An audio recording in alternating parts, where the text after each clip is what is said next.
Welcome back to Tabletop Assault. I'm Ross, and today we're going to continue our analysis of the Adeptus Mechanicus Codex. Today I will be focusing on a unit, and that will be Kataphron Destroyers. So I'm a big fan of Kataphron Destroyers as a sort of, hard-hitting unit for a lot of shots. They are a very interesting unit. So let's have a look at their stats and weapon options and special rules. So they've got movement 6, which is pretty standard for infantry, kind of handy. They are weapon skill and ballistic skill 4, which is average. Would be nice if they were slightly higher. Strength and toughness 5, so although they're probably not going to hopefully see combat very much, having the toughness 5 will mean that they will take on sort of light, bolt guns, etc., light guns that will only be hitting them, wounding them on 5s. So having that extra toughness is pretty good. They are 3 wounds apiece, so they are going to be quite survivable. They have 2 attacks apiece because, not sure. Yep. And leadership 7 with a 4+ save. So again, may have toughness 5, but they have a slightly mediocre save on that one. They come armed stock with plasma culverin, yep, and phosphor blasters. So you've got an option of a couple of weapons that you can choose from. You have the Caucus Cleaner, which is a range 8 weapon, assault d6 with strength 4, no AP, and 1 damage. One special rule over flamers, which is this weapon automatically hits its target, which all flamers do, or at least most of them. In addition, when firing Overwatch with this weapon, roll 2 dice when determining how many attacks it makes and discard the lowest one. So that's pretty standard, I think, for Cognis, is that in Overwatch you get sort of 2 dice and then you get pick the highest. Kind of handy on that one, especially on flamers because they automatically hit, and in Overwatch you'd usually be hitting 6s, so kind of nice on that one. Heavy Grav Cannon is range 30, so that's a really nice range. Heavy 5, strength 5, -3 AP and 1 damage. If the target has a save characteristic of 3+ or better, this weapon has a damage characteristic of D3. So again, another very good rule for this weapon, standard for Grav I believe as well.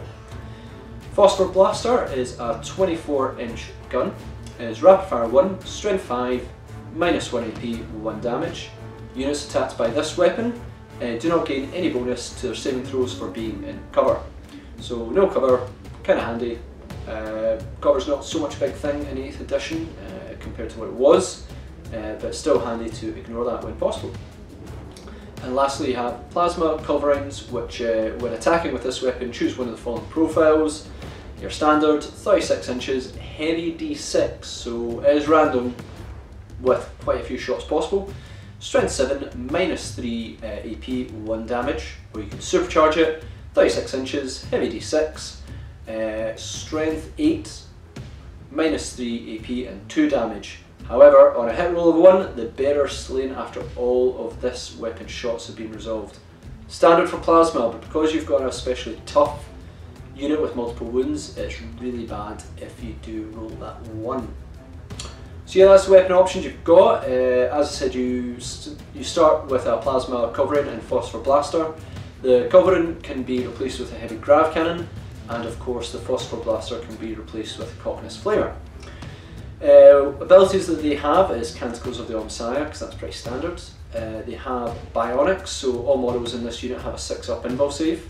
Always handy to have an invul save, just extra save is going to be handy. And they are Heavy Battle Servitor, so models in this unit do not suffer the penalty for firing a heavy weapon after moving, but only advance D3.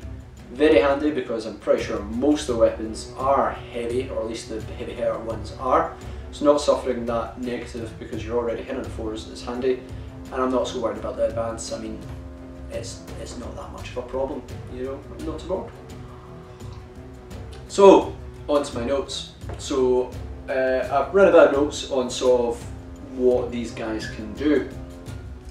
So to begin with, we're going to look at mainly the weapons, because that's what these guys do, is heavy hand damage with the weapons that they are equipped with. So we're going to look at Plasma Culverin versus the Heavy Grav Cannon.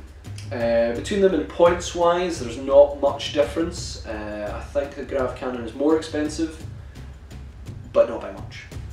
So the heavy grav cannon is a more reliable troop killer, with a solid amount of shots being there, being heavy 5, so you do get that straight off the bat. Slightly, it's got a slightly higher strength, meaning that anything with a toughness of 4 is going to be wounded on 3s. Only damage 1, but if anything's got a 4+ save, it will be damage 1, but better than that, it's going to be D3. Well, look at it this way, is anything that's going to be an ironic statement. Anything with multiple wounds usually is going to have a 3+ save, and it's ironic because these have multiple wounds and don't have a 3+ save. But where your opponent can find possible is if they've got multiple wounds, they want to try and protect them as much as possible, whether it be Terminators or even just Space Marines in general. 3+ save, this really helps to add on the D3 damage. But with heavy 5 and strength 5 and -3 AP as is, it's going to go through armour and really do a lot of damage to troops as is. It's generally quite a good weapon. I wouldn't use it so much against vehicles because again you are going to be wounding on 5s, but against sort of heavy vehicles you are going to cause multiple damage possibly, which is kind of nice. Next up we have the Plasma Culverin. It's a more sort of high risk, high reward sort of weapon, if you want to think of it that way. If you're taking these, they're probably more suited for vehicle killing than the heavy grav, because they wound, especially with supercharged vehicles, toughness 7 ones anyway, a lot easier, and toughness 8 ones, but we'll get through. With D6 shots compared to the solid 5 from heavy grav, it's quite a risk in that one.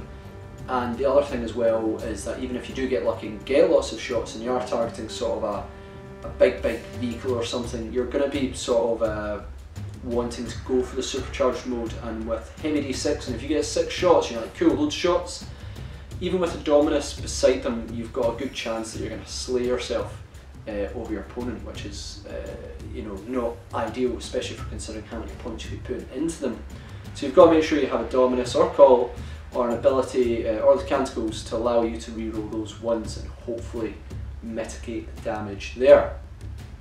A couple things to keep in mind is Elimination Volley does help mitigate it further because it's +1 to hit, meaning that you will be safe from the supercharged effects of being slain, because I think I've discussed this before, although a 1 always counts as a miss no matter modifiers, when you're rolling plasma to see if you get slain, you still count as actually rolling a 2, just the 1 counts for a miss, but at least you're not slain, which is very good. So that's Elimination Volley. You need to take a unit of Castellan robots nearby them to use it, but that is by no means a tax, because Castellan robots are excellent as is as well. You may be tempted to go with the Ryza stratagem for the Plasma Specialists, which works well with this. Makes the plasma generally a lot more dangerous. However, if you do go down this route and you are looking at sort of, this is the option for anti-tank, now it is 36 inches, which means huge range, which is going to reach sort of your opponent's back line hopefully. We've got other options for anti-tank. I mean, you've got Dune Crawlers for instance, and they do fill that role quite well. So as I said, there is a sort of high risk, high reward option, this one, for the anti-tank with plasma. But honestly, I sort of look at Dune Crawlers being more reliable in that role as is. But if you get that chance where you get sort of all of them get 6s, so you've got 18 shots, you supercharge, but you've activated Elimination Volley, you've got a Dominus nearby to reroll, you can do a reliable amount of damage compared to the heavy grav cannon in general. So there's no reason not to say go for it, but you've got to use up a lot of command points to really get the benefit of the Plasma Culverin, and even then it's only for a turn. When you do the next turn, you're no longer got the +1, and then you might end up killing a few of your destroyers, which is not ideal. Next up, I'm going to look at the Phosphor Blaster versus the Caucus Cleaner. So again, I don't think there's too much of a price difference between these two. They are both kind of similar on that side. The Phosphor Blaster is an option if you want to totally commit to picking off wounds at a slightly extra range. It is range 24 inches after all with Rapid Fire 1, so you get another shot if your opponent's within 12 inches. However, this would be probably the weapon I would recommend if you are going against sort of gunline armies. So keep in mind, a lot of people's go-to is sometimes Caucus Flamer, but if you're playing Astra Militarum or Tau, there's not going to be much up, you know, traditionally they're not going to really come at you and try and get you in combat. So the just having that extra couple of shots, and maybe if they get within rapid fire range, you might get more shots. And it does have a better stat line, the Caucus Flamer as well. So it's something I used to sort of look at the Phosphor Blaster and I would go, nah, I'm just going to go with the Caucus Flamer. Now I'm sort of tempted by them, just for the options that they do bring. Next one up is the Caucus Flamer. It's probably, as I said, the most sort of go-to extra weapon that the Destroyers can field. Destroyers are a high priority target for your opponent, mainly because of the amount of firepower either their Plasma Culverin or their heavy grav cannon can unleash. So you will find that, you know, your opponent may try and drop on them, or try and get like a fast hitting unit to charge them, because they don't do particularly well in combat. Basically, having the sort of Caucus Flamer works as a sort of deterrent, sort of push, you know, your opponent back on that one. However, it has came to know that if your opponent does drop, then it is going to be over 9 inches away, and you know your Caucus Flamers can overwatch them. So it's not going to help you in drop instances, certainly might in the next time, and then it might work if you've got like a big band of Horde Orcs coming at you and you can flame a few before they get you. But generally, you know, if it's a bunch of Orcs coming at you, they're probably going to tear you apart, so you can take a few extra with you. But it is good as that sort of deterrent to get a few wounds, hopefully on light infantry. As I said, it's got no AP and 1 damage. So it's a bit on that side. Used to be I would be a Caucus Flamer all the way, but now I'm looking at Phosphor Blaster, and generally I'm hoping to keep Destroyers away. They seem not bad, seem like an okay option. So as part of, obviously we've now got Forge Worlds and Stratagems, etc. I'm going to obviously have a few recommendations of things you want to remember. Forge Worlds that work quite well with them, and Stratagems that work well with Destroyers as well. So the recommendations for Forge Worlds, the first one is the Marge Forge World Dogma Rule. It's probably highly recommended here because of Canticles. You know, you always want to get Shroud Slam because it'll give them increased survivability, which we all love. And Benediction of the Messiah for those rerolls to ones to hit. Obviously, you know, Dominus. You know, obviously, if you're specialty in your Plasma, you're going to want a Dominus to be there full time to guarantee those rerolls or call. If possible. So again, Benediction of the Messiah is a bit tricky on that one, but again, Shroud Slam reliably, hopefully with Mars, is pretty important. The only other one I see that is super obvious, and it is super obvious, is Stratagems 8. I always pronounce these wrong, I'm very sorry. For the minus to your opponent's shooting, which is always helpful. You can look at Garaya and Lucius can help with survivability, but I think Stygius kind of help in survivability more than any other one, and it sort of helps the whole army quite generally, unless you're using an assault heavy army, assault heavy and mech army, then not so much. The other one to consider is Ryza is an option as well, because they've got the stratagem for Plasma.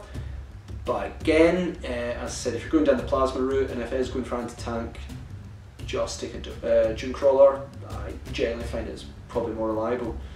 But maybe one of these days I'll give it a try and be surprised, we'll see.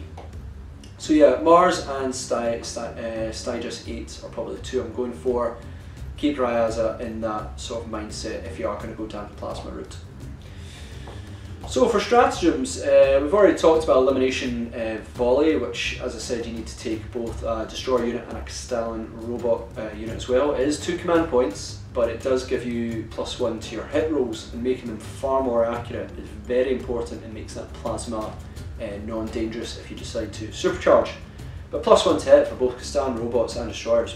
Both need it, both appreciate it. It's 2 command points well spent. So I'd keep that in mind. Another one to think about is Info Slave Skull. I think would be kind of handy in this case, especially for like Overwatch drops that come at you. It is 2 command points and it is -1 to hit, meaning you're going to need 5s to hit, which is a bit of a tax on that side. Make sure to have a Dominus or Call nearby just to get those rerolls, because it is very, very important. But again, that extra bit of shooting may stun your opponent and give them something to think about, especially if you unleash 15 grav shots if you're taking 3 of them, or plasma shots coming in as well. Actually, I don't recommend this one with plasma. Reason being is if you're -1 to hit, it means, and if you decide to supercharge, so maybe don't supercharge in this case, if you do supercharge, you're going to be frying yourself on 1s and 2s, and you'll probably end up wiping yourself out more than your opponent. But it's something to think about if they do drop in and you're quite worried. Heavy grav coming at them would also be quite terrifying. So yeah, that's a kind of handy one to think of. We've got fresh converts, and this is for Agrippina. Now that was not one of the forge worlds I did recommend, but they do have one that does work quite well, a stratagem that works well for destroyers and I think breachers and servitors as well. So basically you can spend up to I think 3 command points for this ability, and you basically get a fresh batch of models. I think it's basically you've got to have 1 left in the field, remove it, and then another unit comes in as well with a couple of caveats on as well. This would be awesome if it was a case of, the unit gets wiped out and then you could bring in fresh converts rather than having to eliminate the ones that you've got left. But maybe that would be sort of, then yeah, that's a sort of go-to stratagem for that one. So yeah, it's tempting, but it's going to be only ineffective if you've got like 1 guy left with 1 wound and you're like, right, cool, here, roll on another sort of 3, Kataphron Destroyers or more. I can't work out up to the power rating where you get to. But basically, you can just roll in more of them, and that's kind of handy. So it's one thing in that one. Again, I've spoke about Plasma Specialist for Ryza. It is 1 command point, so it's not asking for a lot. But again, I would go down the route of Dune Crawlers for anti-tank abilities, rather than sort of going down the sort of plasma heavy side. I'm not convinced by the risk if you are going to go supercharge, which I like to risk it. But it's also random amount of shots as well, rather than the heavy grav. With an increased range, it's heavy 5. So yeah, what I would probably go with loadout wise is gonna probably be the heavy grav cannon, and I probably am tempted for the plasma culverine now. I just think that, if your opponent gets close to Kataphron Destroyers, they're gonna probably get torn apart. So it's mainly maximising the sort of range element to it, so you can be, taking off shots as much as possible, which is really, really nice. So that's it for my discussion on Kataphron Destroyers. Hope you enjoyed and maybe learned something new. Please let me know if I got anything wrong, or if you think that, I've been very unfair for the plasma and there is other ways to use it and make it work better than the heavy grav. Let me know. I'm always intrigued to hear your thoughts, and I like to see the comments because obviously that helps viewers who read the comments as well, and gives everyone a bit of ideas on tactics and things to do. Certainly, in some comments I've had recently have been excellent for some of the strategies other viewers have provided. So please add your thoughts onto Kataphron Destroyers. So yeah, thanks again. Please check out us on social media. We've got a number of projects coming up in the future, which hopefully we're going to be adding a lot to the table towards either the end of the year or the start of next year. So it's going to be interesting to see them in development. That would be awesome. And please like, share, comment and subscribe as usual. And we'll see you again on our Tabletop Assault Battle Report.